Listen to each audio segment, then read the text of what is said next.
it's high, high, hey, the army's on its way. Held off the cages out and strong. For wherever we go, you will always know that the army goes rolling along.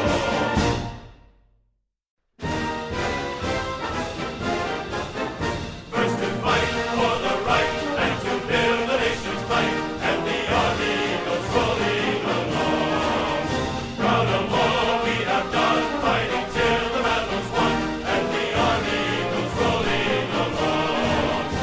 And it's high, high, hey, the army's on its way.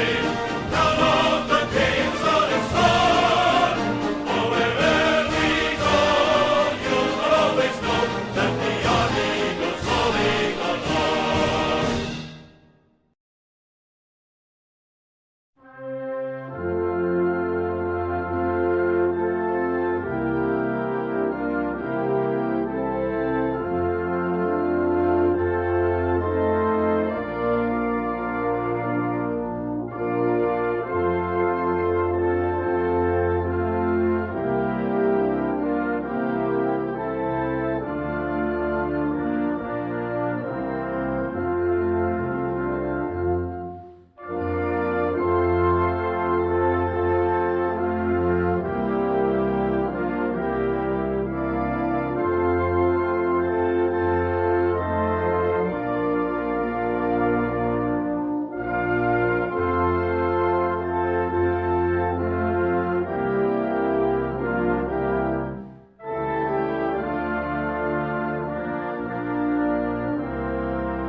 Mine eyes have seen the glory of the coming of the Lord. He is trampling out the vintage where the grapes of wrath are stored. He hath loosed the faithful lightning of his terrible swift sword. His truth is marching on.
minutos.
Soundings in the channel of old England, from Ushant to Saley to Scilly, the first land we made was a point called the Dead Man. Next Ram's Head off the Nith, Start Portland and White. We sailed then by Beachy, by Fairley and Dungeness, and bore straight away for the south, for the sight, for the right.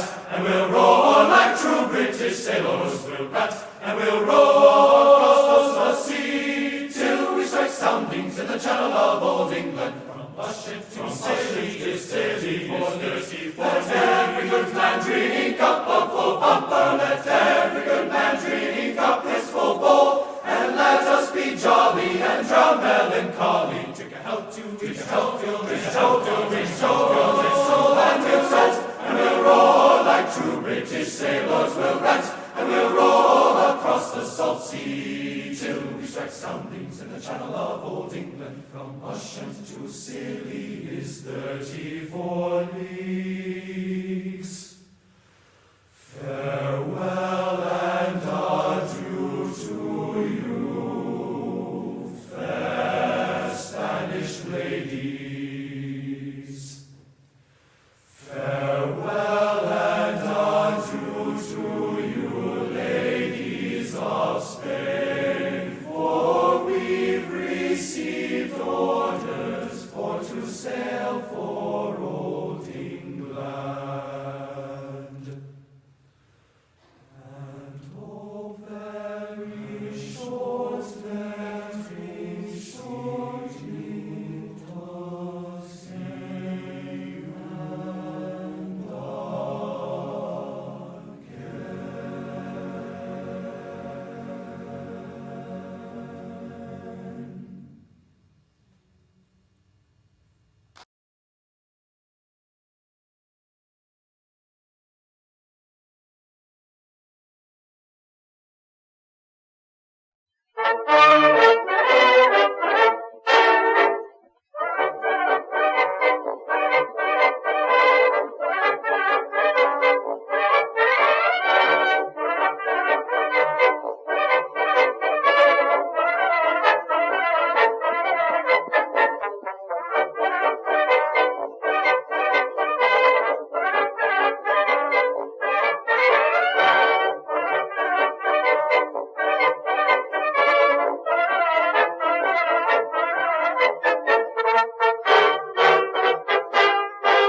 First to fight for the right and to build the nation's might, and the army goes rolling along.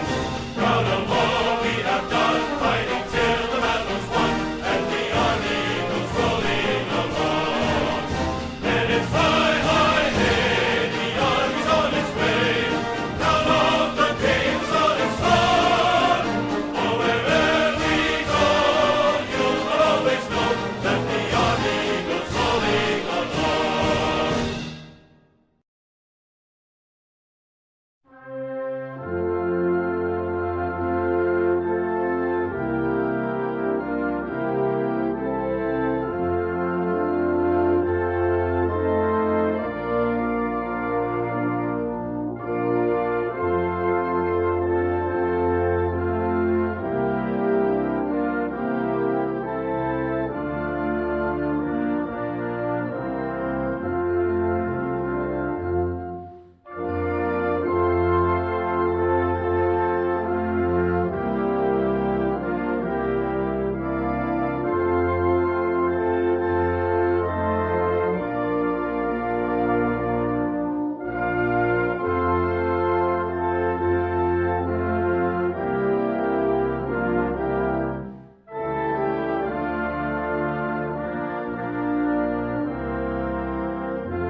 Mine eyes have seen the glory of the coming of the Lord.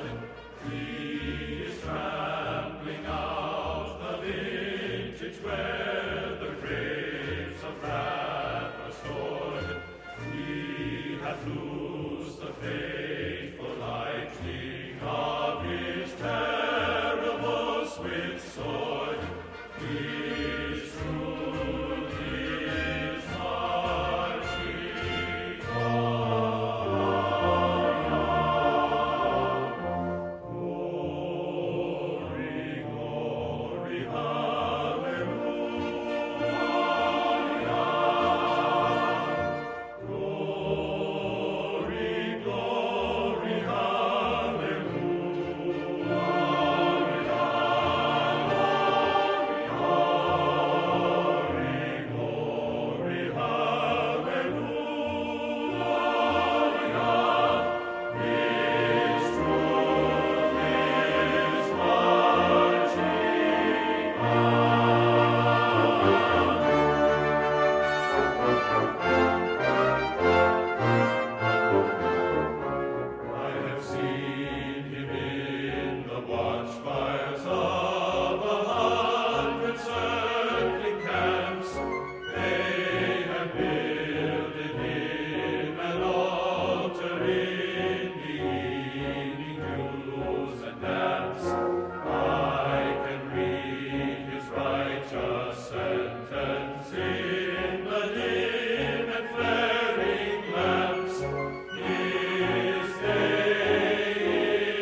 and bright stars through the perilous fight.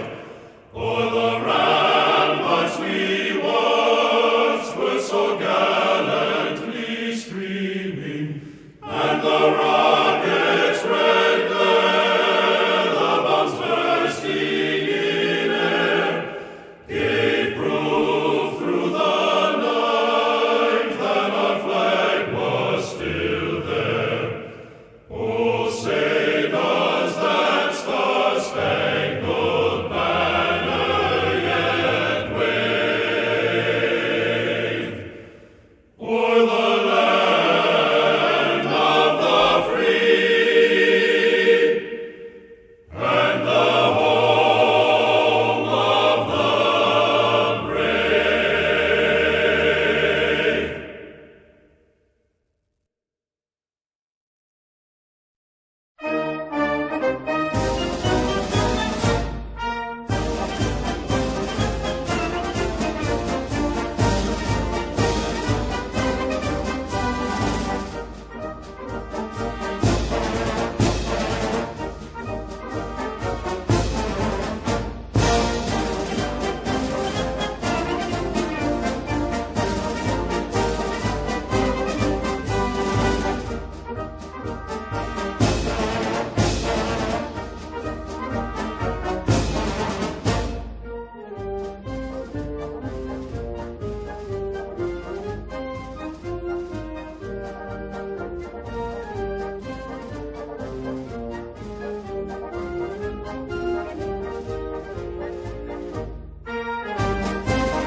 reaction in the back. Before I get to the events of today, there's a few items I wanted to update you on, things that have happened since our last briefing yesterday. The President spoke with Prime Minister Al-Abadi of Iraq to thank him for his productive visit and meeting on March 20th. A readout of that call should have been issued out to the pool last night. Yesterday, he also notified Congress that a national emergency declared Executive Order 13694 regarding malicious cyber-enabled attacks will continue beyond April 1st, 2017. As you all know, this notification is required by statute in order to extend the national emergency that the past administration declared. The President believes that this significant cyber-enabled activities continue to pose an unusual and extraordinary threat to our national security and economic prosperity, and therefore he has determined that it was necessary to continue this national emergency. Last night, a federal judge in Hawaii put an indefinite hold on the President's executive order that was issued on national security. The Department of Justice is reviewing the ruling and is considering the best way to defend the President's lawful and necessary order. This ruling is just the latest step that will allow the administration to appeal. Just a week ago, the U.S. District Court in the Eastern District of Virginia upheld the President's order on the merits. The White House firmly believes that this order is lawful and necessary and will ultimately allow to move forward. This morning, we announced that the President will host President Xi of China at Mar-a-Lago on April 6th and 7th. The President looks forward to meeting with President Xi and exchanging views on each other's respective priorities and to chart a way forward on a bilateral relationship between our two nations. They will discuss the issues of mutual concern, including North Korea, trade, and regional security. Now on to some of the events of today. This morning, the President had a meeting with Treasury Secretary Mnuchin. The Secretary, along with the National Economic Council and the rest of the President's team of experts, have been meeting with and hearing from stakeholders on all sides of the tax reform debate. Tax reform has been a centerpiece of the President's economic agenda from the beginning of his campaign. The team is weighing the best option to develop a plan that will provide significant middle-class tax relief and make American businesses more competitive. Enacting the first significant tax reform since the 1980 is going to be a serious undertaking, and we are at the first stages of this process, beginning to engage with members of Congress, policy group, business leaders, industry, constituents from around the country, and other stakeholders. Tax reform has been a part of the political discussion for years, and accordingly, lots of people have lots of ideas about it. We intend to hear from them.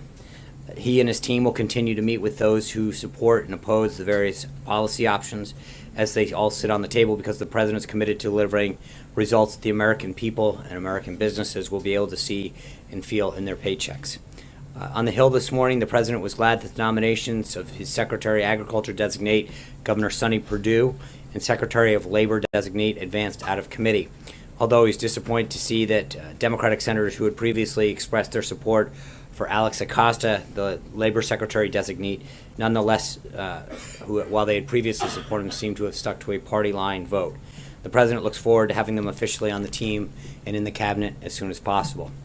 Also this morning, the Department of Commerce and First Responder Network Authority, FirstNet, announced that AT&T will build the first nationwide broadband network dedicated to America's first responders.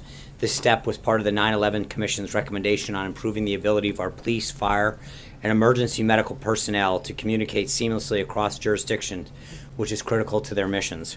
It's also a sign of the incredible ability of public-private partnerships to drive innovation and solve some of our biggest problems while also creating jobs and growing the economy. Back to the schedule this afternoon, the President hosted a legislative affairs lunch on opioid and drug abuse. The lunch was an opportunity to discuss the goals and agenda of the President's Commission on Combating Drug Addiction and Opioid Crisis, which he established yesterday.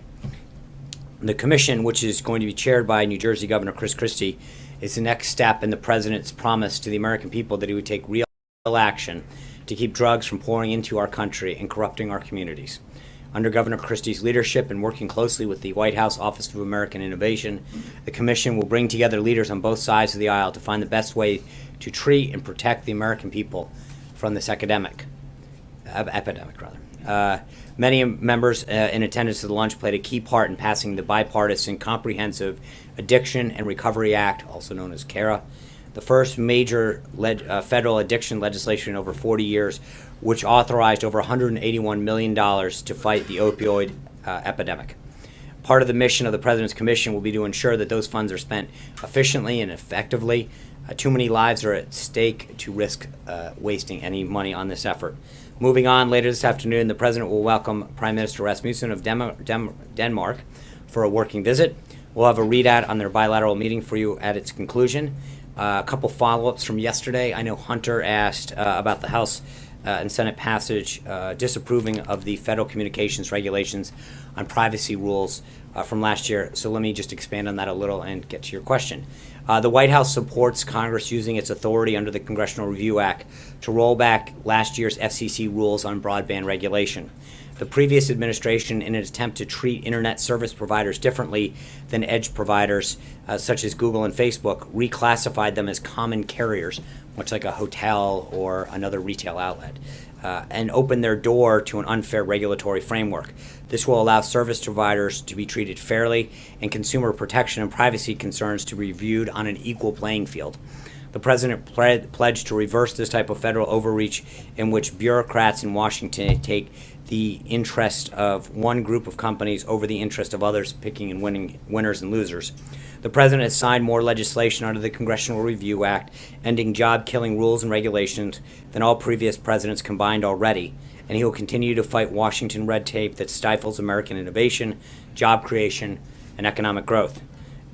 Jeff was here yesterday, Roberta's here now, but following up on Jeff's question, he asked about the administration's position on the Paris Climate Treaty. We are currently reviewing issues related to the agreement and expect to have a decision by the time of the G7 summit, late May-ish, if not sooner. Before I take your questions, I want to speak quickly about Judge Gorsuch again and the process behind his nomination and confirmation.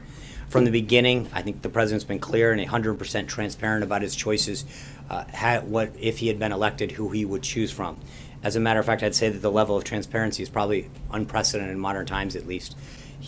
During the campaign, he gave the American people a list of 21 judges, which he would pick his choice for the Supreme Court from. The American people sent him to the White House to nominate one of those judges, and he did it. Prior to the President making his final decision, the White House spoke with 29 senators, more than half of whom were from the Democrat side of the aisle, including every Democrat member of the Senate Judiciary Committee, to seek their advice and consent on the nomination. The consensus was that the President's pick should be a respected mainstream judge. As I've laid out many times before, from unanimous consent of the 10th Circuit Court of Appeals to the extraordinary low rate of majority opinions accompanied by dissent, Judge Gorsuch is a definition of a mainstream, respected judge. He has offered the Senate plenty of material to vouch for that. Since his nomination, Judge Gorsuch met with nearly 80 senators. In response to a request from the Senate Judiciary Committee, Gorsuch provided the following: over 70 pages of written answers about his personal records in response to 299 questions for the record by Democrats on the committee, the most in recent history, which he submitted within 6 days of receiving the questions.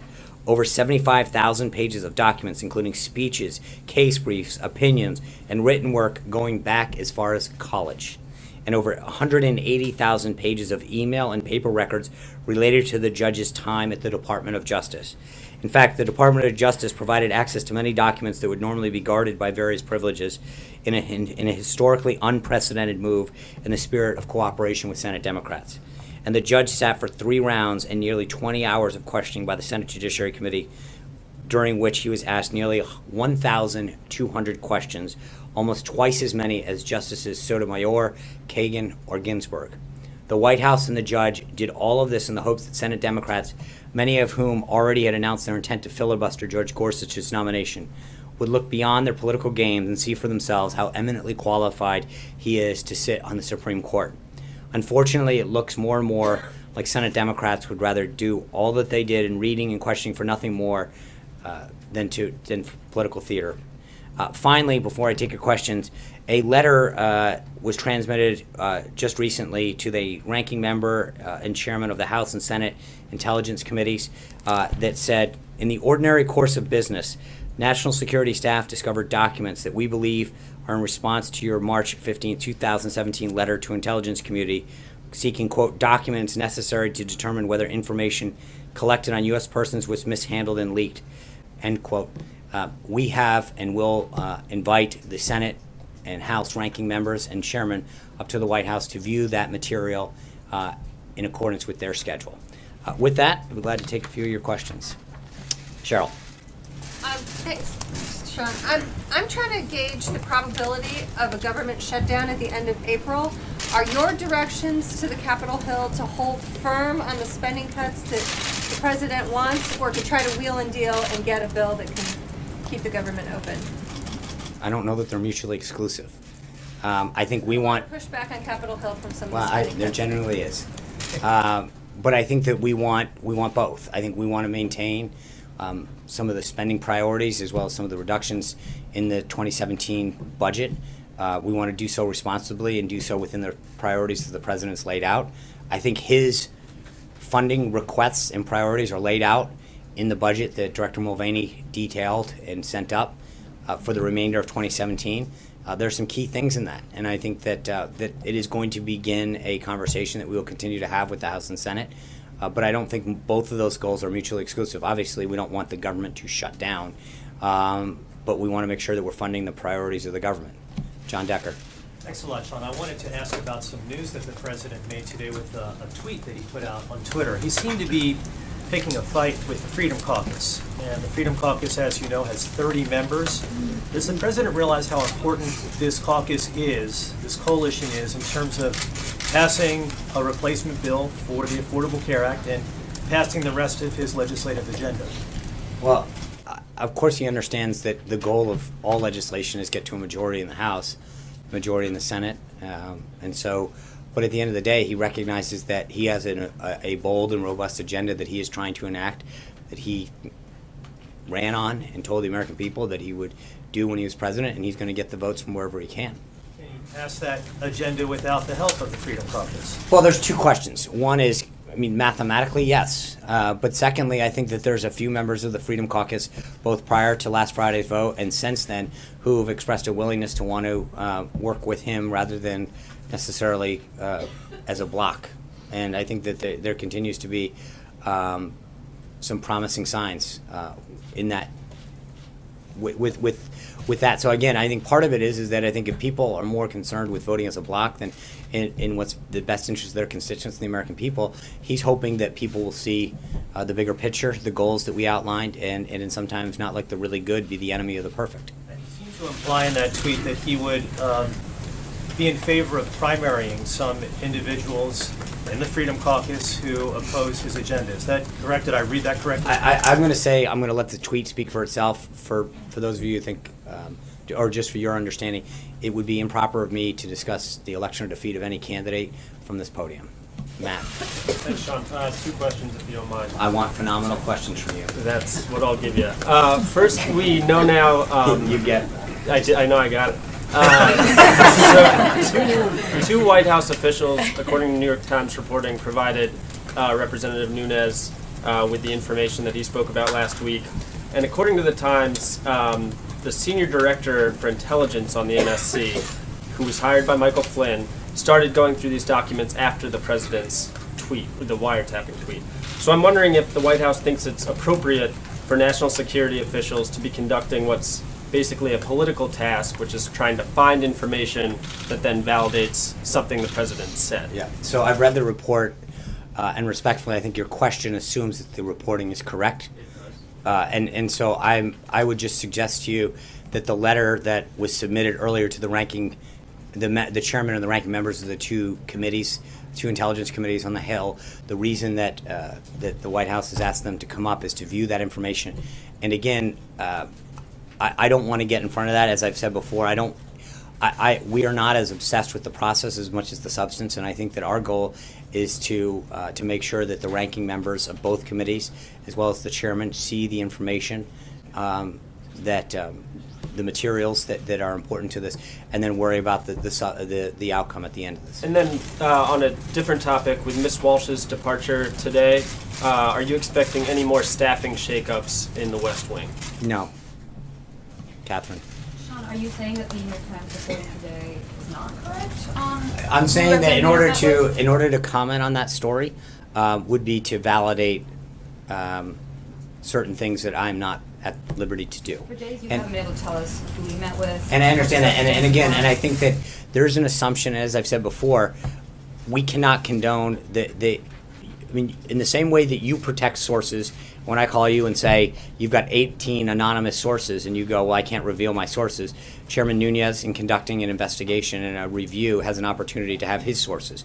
Our view is that the smart move was to make all the materials available to the chairman and the ranking member of the relevant committees. And I understand the obsession with the process piece. But we are focused on the substance of it, and I think the goal is to make sure that people have the substance that are looking into this, that we have asked to look into this. So the White House did make materials available already? No, we've sent a letter within the past few hours to both of those committees, informing them that we wanted to make that available to them. And what kind of message do you think this sends to people watching this? I mean, does it? I think it sends a message that we want them to look into this, that I think that, as we have maintained from all along, that I think there's a belief that the president has maintained that there was surveillance that occurred during the 2016 election that was improper, and that we want people to look into this and take the appropriate legal, responsible steps to both understand it and then address it. Major. I want to read to you something you said here at the podium on March 23rd when you were originally asked if the White House might have had any role in providing information to Chairman Nunes. You first said it didn't make any sense to you, and you went on to say, and I'm quoting you here, I don't know why he, Chairman Nunes, would brief the Speaker and then come down here to brief us on something that we would have briefed him on. It doesn't seem to make a ton of sense. So I'm not aware of it, but it doesn't really pass the smell test. There's now reporting, which I can't tell if you're disputing or not, that identifies two people within this White House as the sources of this information. So I'm just trying to put these things together. Right. Where you said that doesn't pass the smell test on March 23rd.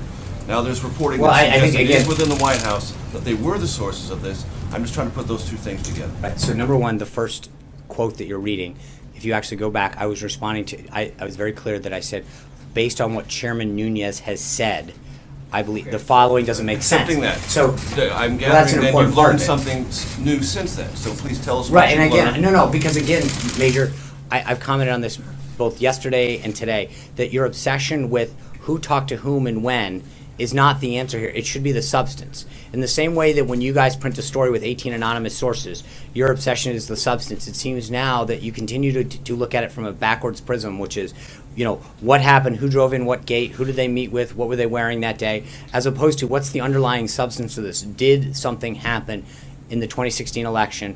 Did leaks occur? We are not going to engage actively in that kind of leaking that has been a problem. In fact, if you look at the Obama's Deputy Assistant Secretary of Defense that is out there, Evelyn Farkas, she made it clear that it was their goal to spread this information around, that they went around and did this, and she said, quote, that's why there's so many leaks.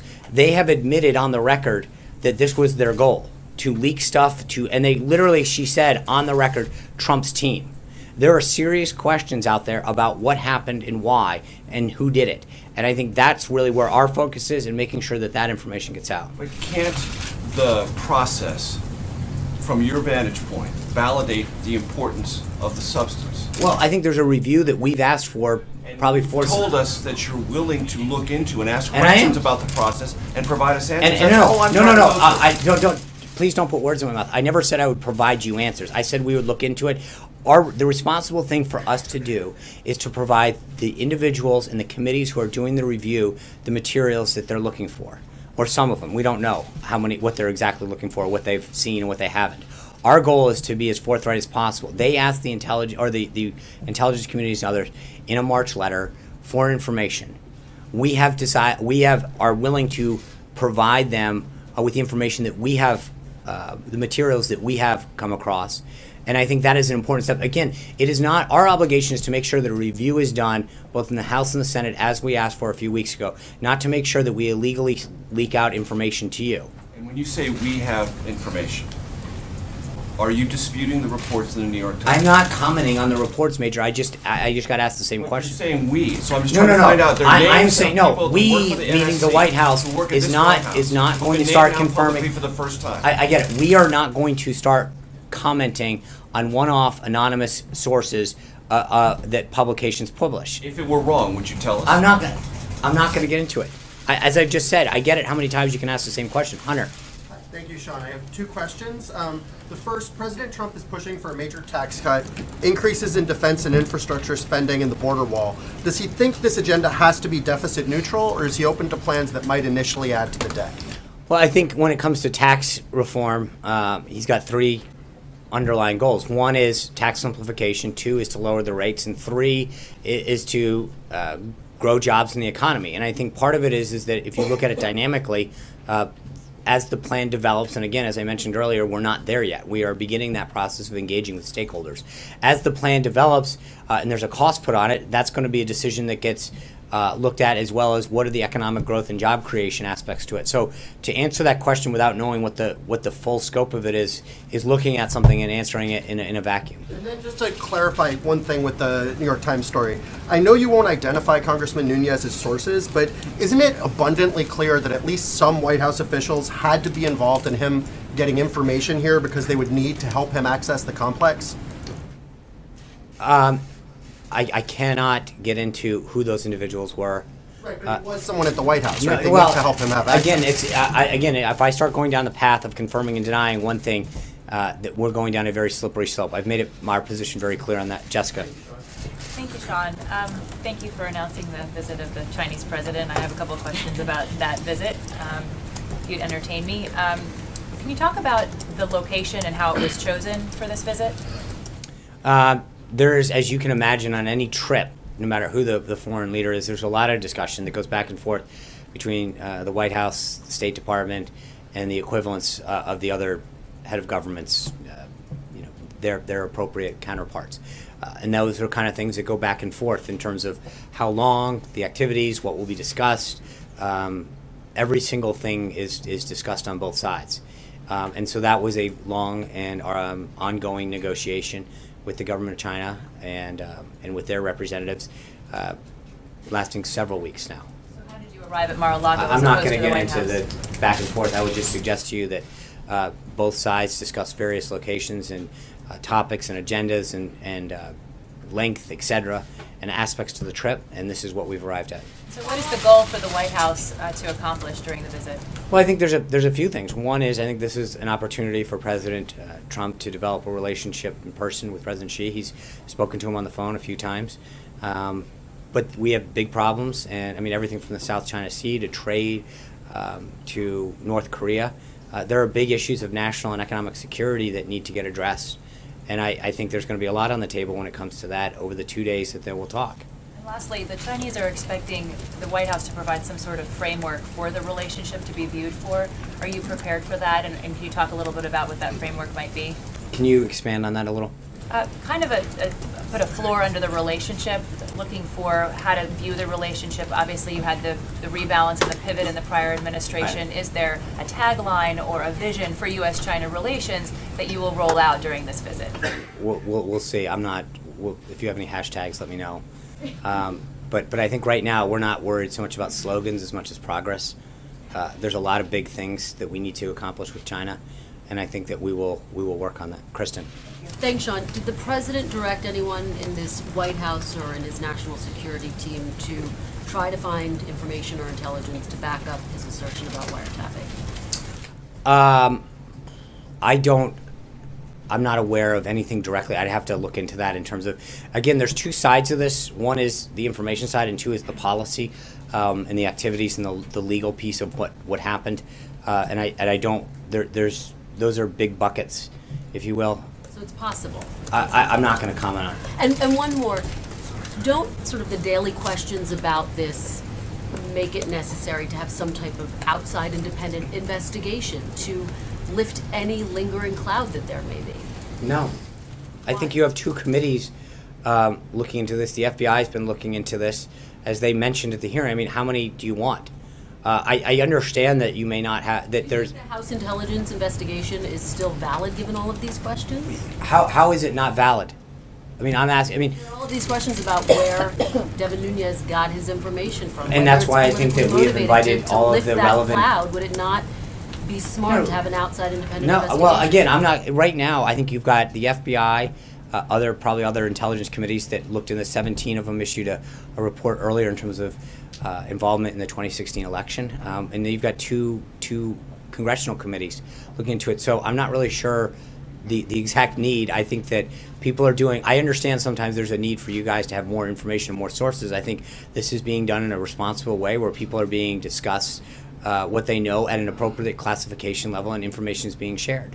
Can you just quickly talk about the timing of inviting the leaders of this investigation to the White House now? Is it because of this report? Why not do that initially? Well, I think a couple things. One is they tasked the various committees in mid-March to, or the agencies rather, to provide information. We felt we had information that was relevant, and I think there was some, there's a desire to make sure that both sides of the aisle who are looking into this, as well as both chambers, had that information. Anita. Eric Trump gave an interview a few days ago to Forbes magazine in which he said that he would update his father regularly, perhaps quarterly, on the business, including giving profitability reports. So I had two questions about that. One is, have they spoken about the business since January? And two, how does this not violate what the president set out as the protocols for how he would deal with the business? Well, two things. I don't know if they've spoken. It's not, that's maybe a question better directed to the Trump organization. But secondly, I think everything that he's done is in accordance with what the counsel's office and the ethics folks. Just following up, I believe he said that he wasn't going to talk to his children, his sons, about the business. So how is that? I think everything that is being done in terms of reports or updates is being done in a consultation with the counsel's office. So I think that's Justin. I have two things I want to ask. The first is to just follow on Major and ask about the substance.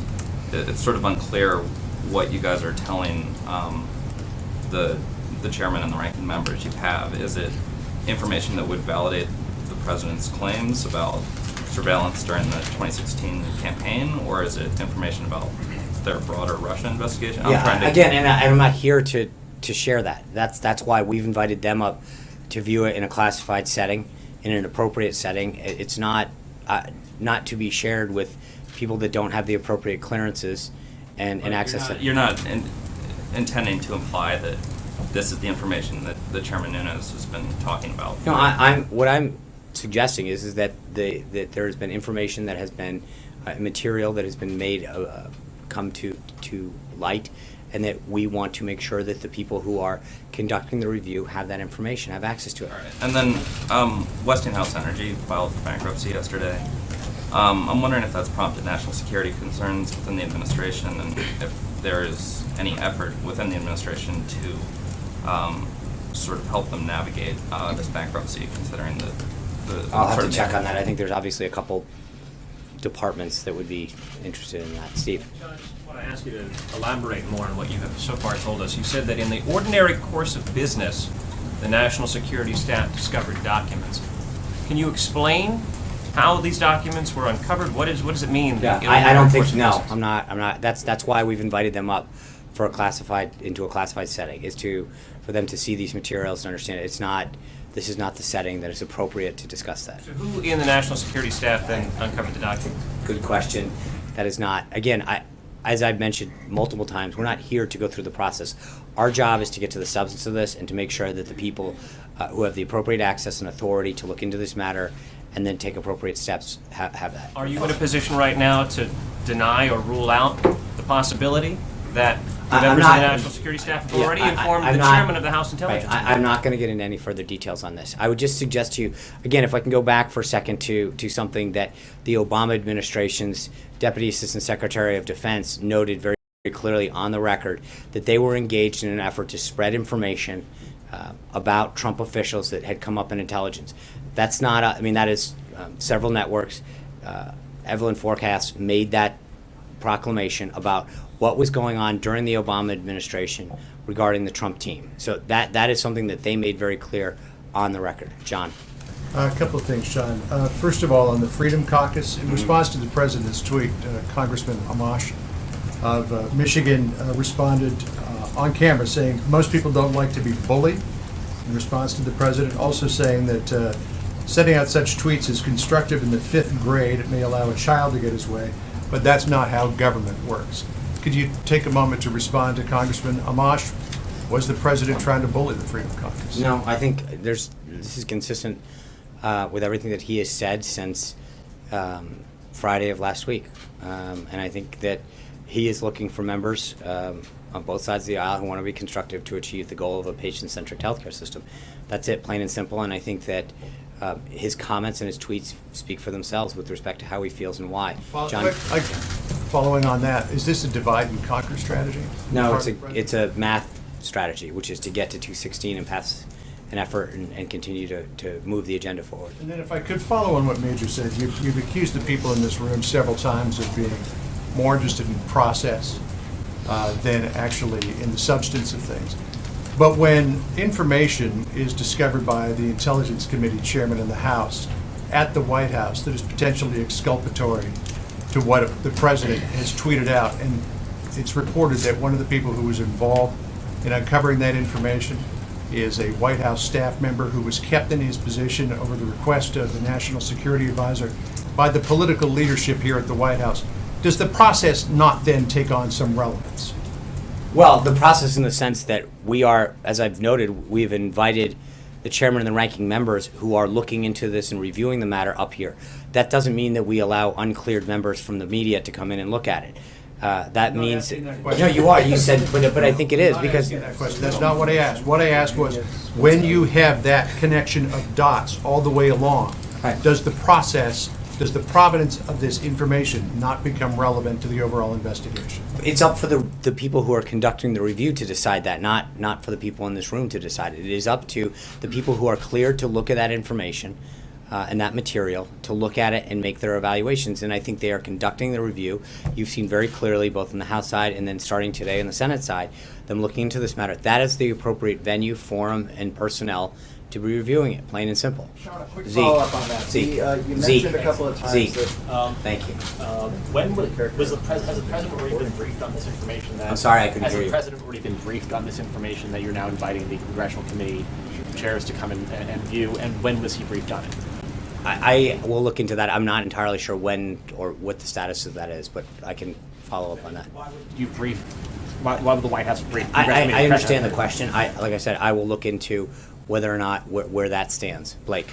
A couple on taxes. The timeline here had been healthcare first, tax reform second.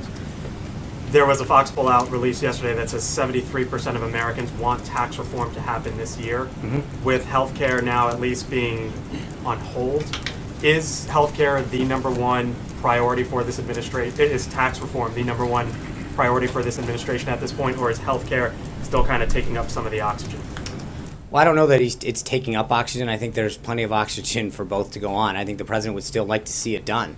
But I think there's no reason that we can't. I mean, if you look at the timeline for tax reform, you're talking several months. And so I think that the process is beginning on that, and I think you can have a dual-track strategy. It's not an either-or proposition. And you described what was going on with the meeting today as the first phase. Can you lay out to us what is somewhat entailed with that first phase? Yeah. Is the president being given detailed strategies, or is it broad principles? What is involved in this first phase? I think it's a little of both. They're talking about the process that they intend to partake.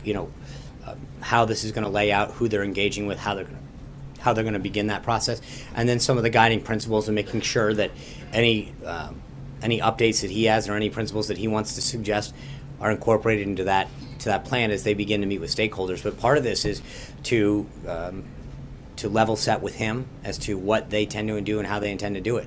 You just mentioned a dual track between healthcare and tax reform, but then there's also infrastructure hanging out there. So can all of those go together? Lots of tracks. I mean, there's, again, remember, they're not all the same people.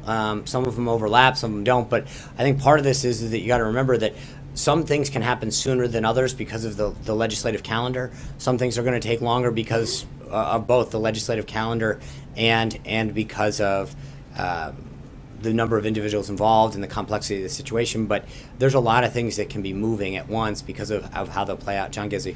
Thank you, Sean. Turning to the foreign front, yesterday, Vladimir Kara-Murza, the twice poisoned Russian dissident and vice chairman of the Open Russia movement, testified before a Senate Appropriations Subcommittee backing continued sanctions against Russia. He also called on Secretary of State Tillerson to meet with Russian civil society members, in other words, anti-Putin dissidents like himself, when he makes his trip to Moscow next month. Mr. Karamirza also said he was meeting with many members of Congress, both parties, but he would be very happy to meet with any administration officials.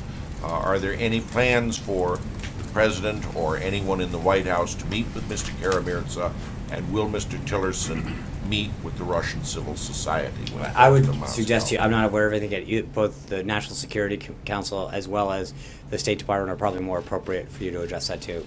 Alexis. Can I ask a question before I do get some clarification on an answer that you gave to Hunter and to Major? I thought it was just yesterday that you said that when you were asked who cleared in Chairman Nunes, that you had asked some preliminary questions, had not gotten answers, and that you would continue to ask. Yeah. So my question today is, you know the answers to that, and you are saying you will not answer that question today, or you that's don't not, know? Right. No, so what I'm saying to you is that the decision that has been made is to bring in all of the relevant individuals that are reviewing the situation and make them available, that getting into sources and process is not the proper way to conduct this review, and we want the people who are conducting it to understand more fully the materials, not necessarily who came in what time and whatever. So just to clarify again, you asked the questions, you were not given answers. No, I'm just saying that I understand. That, wait, let me finish. You said yesterday that you asked, you didn't get the answers, and so what you're telling us today is you are never going to get the answer, you are never going to get the answer to who cleared in Chairman Nunes. No, what I'm saying is that the decision was made, it's supposed to focus on the process, to focus on the substance, and that the decision was made. Answering my question. I let you ask the question, so let me answer it, please. And the answer that I'm giving you is that the decision was made internally to focus on the individuals who are doing the review, both Republicans and the Democrats, House and Senate, and have them come in and look at the materials. That's what the focus should be, Alexis. Caitlin. But wait, here's my bigger question. The President has expressed his affirmation, his support for the finding that Russia interfered with the 2016 election. That is the centerpiece of the investigation at the FBI and the Senate Intelligence Committee. My question is, can you update us, what is the President doing now in the administration to respond to Director Comey's testimony that interference is not just election year based, but continuing? What you're talking about, the executive order, is that correct? I'm just asking, can you update, what is the administration doing to prevent that, to respond to that preliminary finding that we already know, that is continuing? Well, so the executive order that the President signed that continues the national emergency deals with looking into malicious attempts and cyber attempts to come into the United States. That's what the executive order that he signed was. That's the sum total of the response so far. Well, I'm not going to get into what we're doing, what's being done behind the scenes in terms of the intelligence and law enforcement community, but the bottom line is that there was an emergency declared with respect to challenges that the United States faces from a variety of actors outside the United States to come in and use cyber techniques to hack the United States. The national emergency will continue under the President to address the threats that we face from abroad and from a variety of places. That's it. April. Wait, Sean. April? Yes, Sean. So, what? He had already called. He called on someone else. I'm sorry. Go ahead and then come back to me. Okay, I'll do it. Caitlin and April. I'm sorry. She can go first, but I'll just go after her. Okay. Okay. Thank you, Caitlin. So, Sean, what is the ultimate goal of the leaders coming in to get this information, and will it be information that Nunes received plus, or will it just be basically a synopsis of what Nunes received? Well, it's going to be the materials that are relevant to the discussion in the area that they're reviewing. And that's up to them to decide the relevancy of that. I think we have, or the National Security Committee has gone into come upon some materials that they want to share with them. It's up to them to make a decision about the relevance of those documents and what they lead them to believe. But I mean, there's two issues here. One, April, is what do they see, and then what do they want to see in addition to that, or as a result of those materials, right? So in other words, they may see things and say, hey, this is interesting, I wonder if there's a pattern, this is interesting, I want to see more, or they may come to a conclusion right away. But that's part of the idea of, to your first part of your question, of sharing information with them, is to allow the members of both of the committees on a bipartisan basis to come in and review materials that we think are relevant to the issues that the president talked about with respect to surveillance, the masking, unmasking of individuals, the handling of it, et cetera, and then it's up to those members to decide what to do with that information, how to explore that more in depth.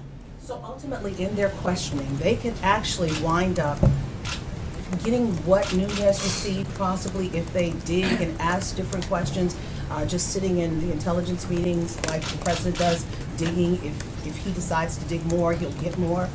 It depends. I think that's possible. I don't want to prejudge what they ask and what comes in response to it. It also has to do with what documents we have. They may go down a particular trail and have to follow up with an agency and say, we saw this, can we see a follow-up on that? As you saw from media reports, the NSA has been asked to provide documentation to the House. My understanding from the reports is that was ongoing, and maybe some of the materials that they see prompt them to ask additional questions, but that's part of providing it to them. It's an ongoing review, and what we want is for them to see these materials and come to conclusions, or need more information to come to a conclusion. But this is part of that review process. Are they allowed the same type of briefing with their ranking and who they are? No matter him being the head of the Intel committee, are some of these other members allowed to see the same things that he sees? Because even though they're not the head of the committee, are they allowed to see that? My understanding would be that they would. Okay, and lastly, Sean, do you know who allowed you to visit? No. You don't know? No. Caitlin. I have 2 questions for you. Sure. One is, has anyone in the White House ever raised the possibility of a cabinet position or a top intelligence post later on in the administration for Devin Nunes? Not that I'm aware of. And secondly, will the president hold a press conference so he can answer questions on the surveillance claims and all these intelligence revelations himself? I'm not good enough? Not that you're not good enough, but he's the one who made the claims. You didn't make the claims, he made the claims. Thank you. I will convey your request to him. I know that I've done it before, and we'll see. I'm sure that at some point he enjoyed the last one so much. Would you like tomorrow? Works for me. Does that work for you? Okay, well, let me see what I can come up with, Cecilia. I just want to clarify, do you believe, from what you know about these materials, do they validate the president's wiretap claims? I don't know. I have not seen the materials. It is members of the National Security Committee who have come across these documents that want to make them available to the members who are leading the review. And why not just be more forthcoming about this entire process of who let Nunes in? If this was enough, if the President of the United States could tweak this claim about wiretapping, doesn't the American public have a right to know more right now? Yes, they do, and I think that's why we're going through a process. Is that and I say this respectfully, I understand that you want all of those process answers. What day did someone come in? What were they wearing? What door did they come in? The relevant questions are about the substance of this. And it's interesting, I don't get the same thing when I see these unpublished stories with anonymous sources. You don't ever tell me who your sources were. Glenn, I'm actually asking Cecilia's question if you could be as polite as not to interrupt her. Thank you. Do you accept his apology? That's very... I don't see the floor to Glenn. Thank you. That's not how it works, though. But I would argue that you guys have, when you write a story and you call and say, I have 4 anonymous sources that said whatever, and I say, okay, well, who are the sources and where they come? You go, sorry, I'm not revealing anything to you, but the substance that I'm asking you to respond to. But when the shoe's on the other foot, you're all about the process. The bottom line is that there are 2 congressional committees that are conducting reviews of this situation.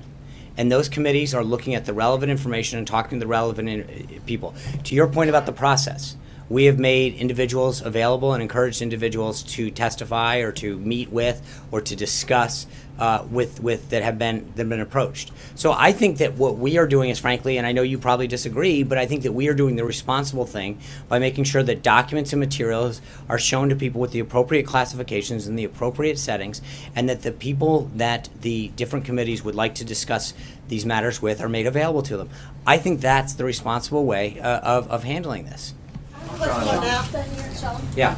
Sean, thank you very much. I have two questions, one on Venezuela and another one on climate policies. I want to start with Venezuela because today the Supreme Court in Venezuela said they decide to take over the Congress powers, and the opposition say there is a coup underway. Do you consider there is a coup underway in Venezuela, and what can we expect the United States to do? And the other question is on climate change because President Obama signed also bilateral climate deals with Brazil, China, and India. And what will happen to those? Well, on the first one, respectfully, I would send you this. I would refer you to the State Department. The only Supreme Court I'm really focused on right now is ours and getting Judge Neil Gorsuch confirmed by the Senate. So I'd be glad. I think the State Department's more of an appropriate venue to discuss the activities over there. And on second, I think when it comes to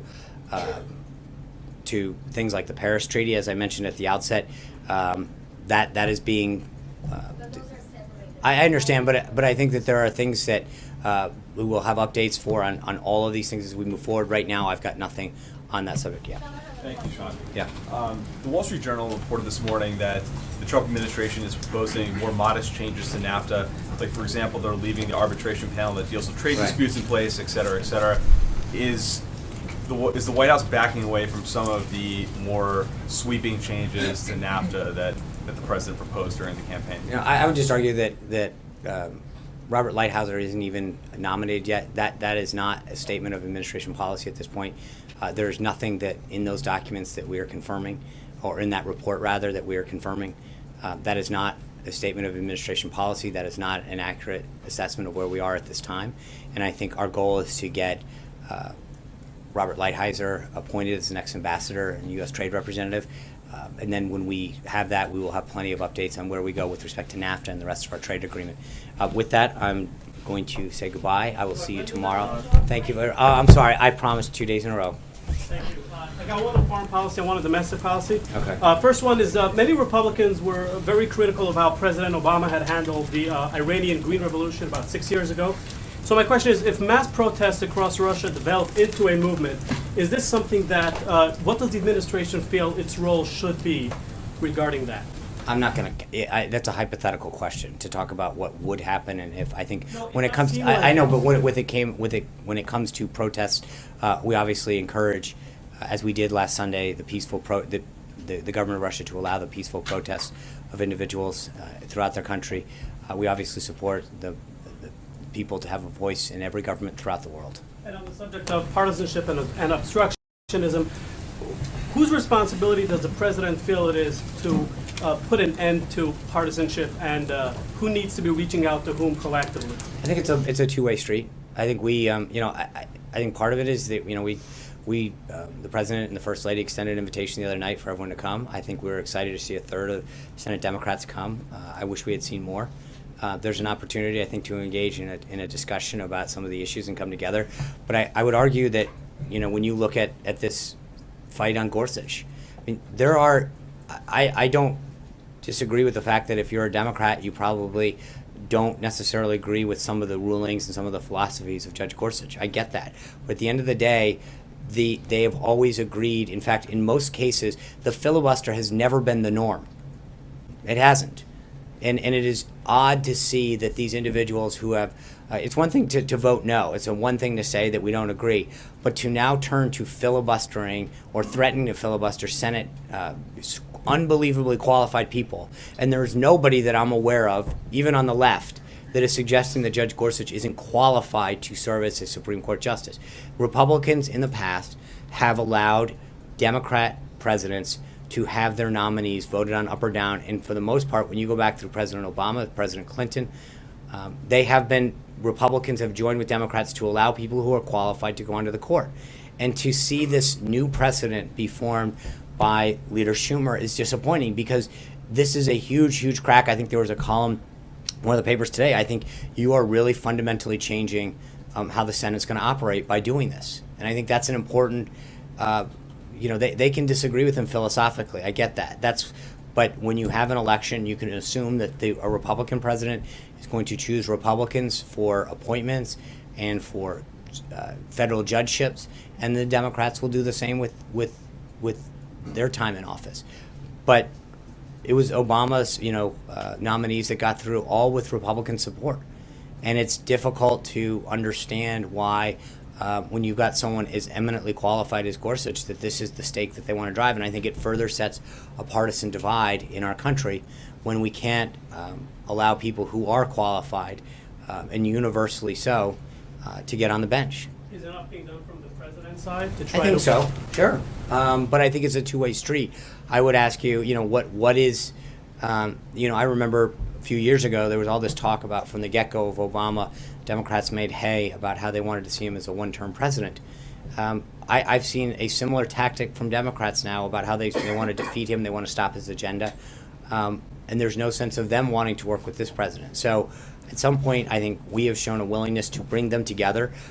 It's amazing how many senators, when you talk to them over the course of the last almost 70 days, have said, I've been to the White House more in the last 70 days of a Trump administration than I was during 8 years of an Obama administration. And I think that speaks to the president's desire to bring people together and to find common ground on areas of mutual agreement where we can move the country forward. Thank you. I'll see you tomorrow.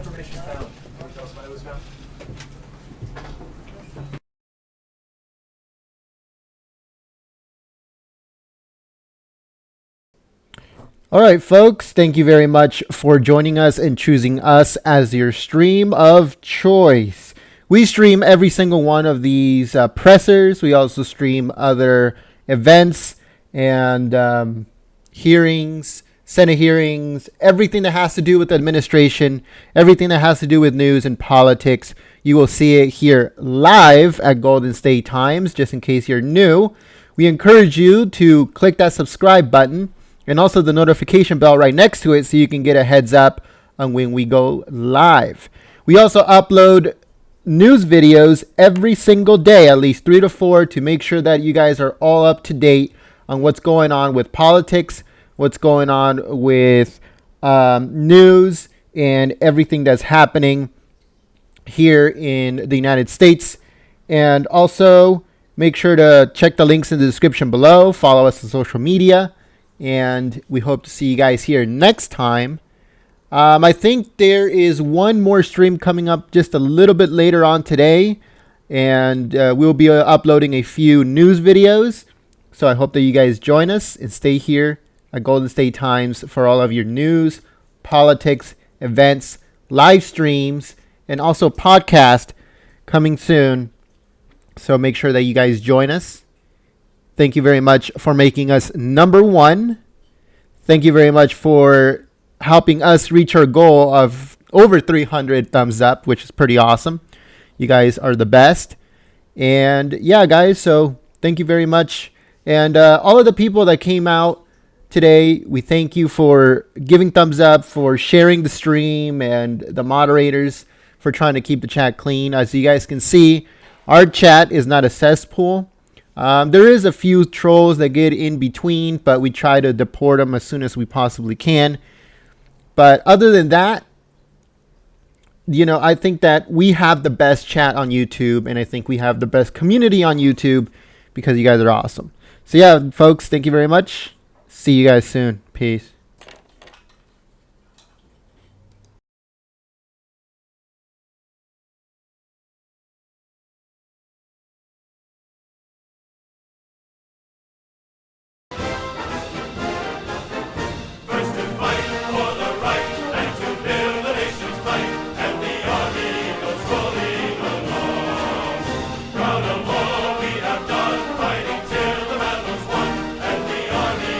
Rolling along.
seen the glory of